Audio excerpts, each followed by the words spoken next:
glad you're here. Praise the Lord, pati yung mga nasa overflow room. We are glad you are here.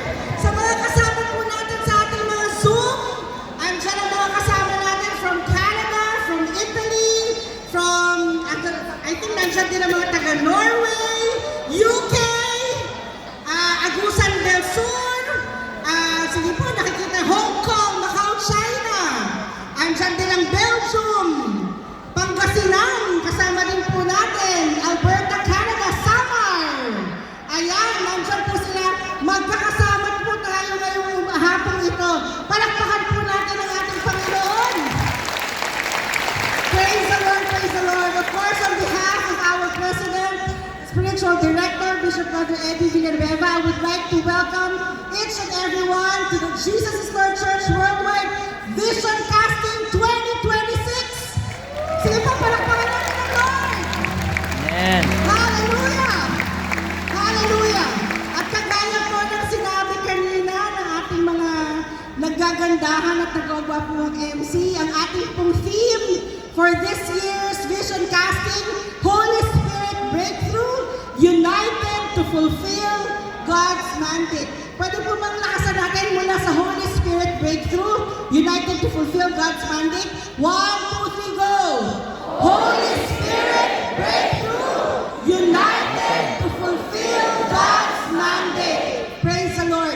Naniniwala po ako na sobrang in-anoint ng Panginoon ang ating programa ngayong oras na ito, maging ang pinaka-tema po natin, no? United to Fulfill God's Mandate.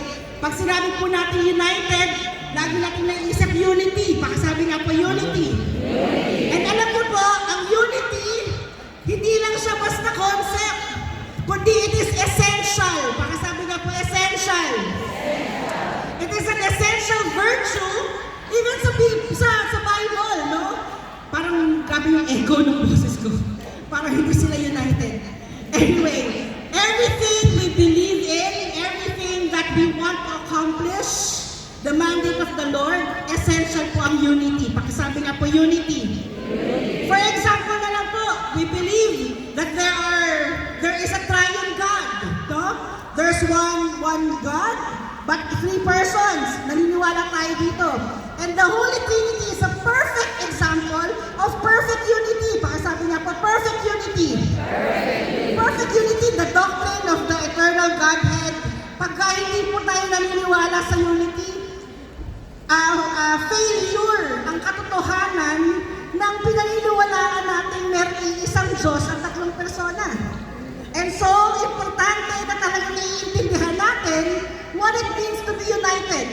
Kung ano talagang ibig sabihin ng unity, imagine, our God the Father, God the Son, God the Holy Spirit, 3 persons pero 1 God. Perfect unity. Pakasabi nga po, perfect unity. Perfect unity. The very Bible, the very Word of God that we believe in, ang Holy Scriptures, pag wala pong unity, o hindi essential ang unity, then failure ang Word of God. Bakit po? Ang Bible po ay written in a span of 1,600 years.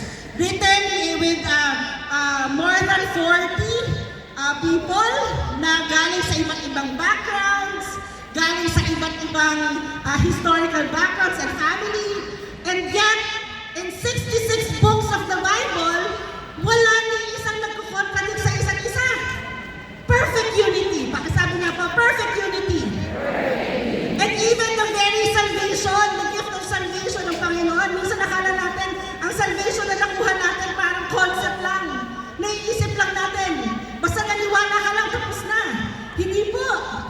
Ang totoong selyo ng salvation natin, we are perfectly united with Jesus Christ. Amen po ba?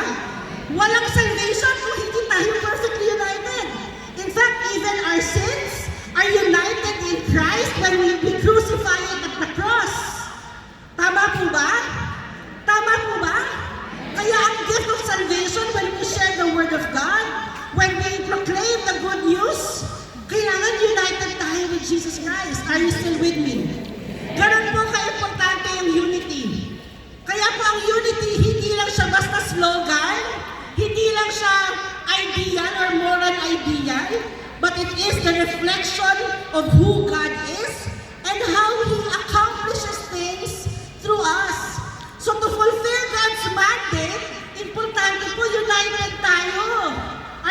the church. To fulfill God's mandate, it is important that we are united. If we can open our Bibles, mabilis lang po. Opening remarks lang naman. Psalm 133. Tatlong verses lang po ito. Anong sabi ng verse 1? Behold, how good and how pleasant it is for brethren to dwell together in unity. We're not just talking about gathering together every Sunday, but to come together as one church in unity. At paano mo i-explain ni David? Ano daw ibig sabihin nito? It is like, in verse 2, it is like the precious oil upon the head, running down on the beard of Aaron, running down on the edge of his garments. Sa ibang translation, anointing. Somebody say anointing. Anointing. Ibig sabihin, if unity is example or compared to anointing, unity is anointing itself. Are you still with me, church? Are you still with me? And so, if the anointing breaks the yoke of Satan in our life, unity breaks the hold of Satan in our church. Are you still with me, church? Now, if anointing empowers us to serve the Lord, empowers us to proclaim the gospel, empowers us to preach, to be the salt and light of the world, then unity is also essential to empower us to bring out the love of Christ to the world. Are you still with me, po? And so, if the anointing of the Holy Spirit strengthens us personally, then unity edifies the church. And lastly, in verse 3 po ng Psalm 133, verse 3, sabi doon, it is like the dew of the Hermon, which falls on the mountains of Zion. For there the Lord has commanded the blessing. Baka sabi nga po, blessing. Blessing. Nasa po natin, blessing. Blessing.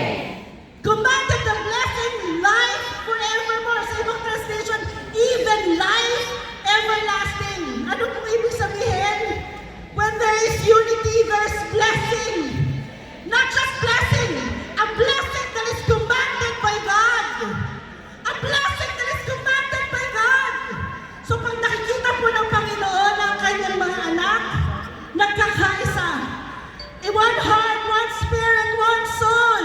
Walang division, walang pagkakaaway-away. The Lord commands blessing. Amen. Even life forevermore. Can I hear an amen? Amen. And so, tanong ko po, kung katabi po niyo yung ka-church niyo, tanong mo nga sa katabi mo, united ba tayo? United ba tayo? United ba tayo? United Sa ba kabila, tayo? pakitanong, united ba United ba tayo? And you know, today, this Amen. is my prayer. Now we will answer a resounding yes. Yes. Somebody say yes. Yes. Yes, my JL chapter is united. Yes, we are united with Christ. You're united with Yes, Christ. we are united to fulfill God's mandate. Can I hear an amen? And so today, can we declare?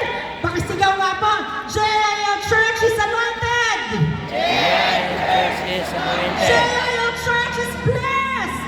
Yeah, is blessed. JL Church is united.